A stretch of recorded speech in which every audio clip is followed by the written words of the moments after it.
رشوا الريحان والورد وانواع العطور، ووقفوا واستقبلوا درة الزين الثمين. الحبية صارت طلي على كل الحضور، لا حضرت يا الغلا يوقفون الحاضرين. سارة يا أجمل عروسة ويا بدر البدور، افرحي في ليلة العمر جعلك تسعدي.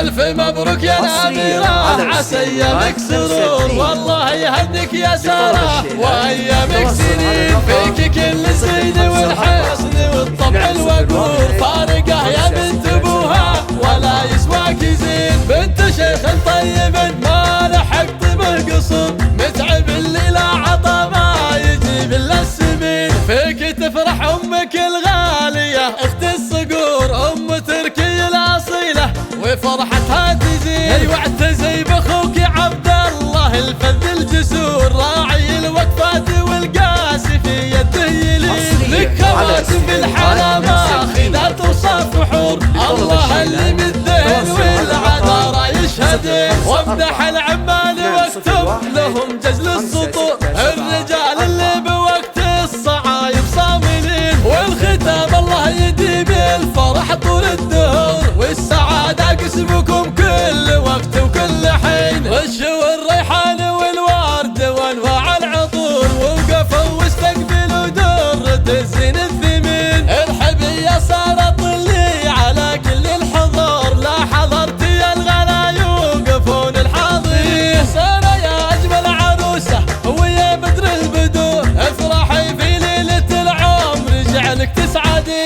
ألف مبروك يا الأميرة عسى أيامك سرور، والله يهنيك يا سارة وأيامك سنين. فيك كل الزين والحسن والطبع الوقور، فارقة يا بنت أبوها ولا يسواك زين. بنت شيخ طيب ما لحق طيبه قصر، متعب اللي لا عطا ما يجيب إلا السمين. فيك تفرح أمك الغالية أخت الصقور، أم تركي الأصيلة وفرحتها تزين. واعتزي بأخوك عبد الله الفذ الجسور، راعي الوقفات والقاسي في يده يلين. لك خواتم بالحلا ماخذات وصف حور، الله اللي بالذهن والعذارى يشهدين. وامدح العمال واكتب لهم جزل السطور، الرجال اللي بوقت الصعايب صاملين. والختام الله يديم الفرح طول الدهور، والسعادة قسمكم كل وقت وكل حين. والسعادة قسمكم كل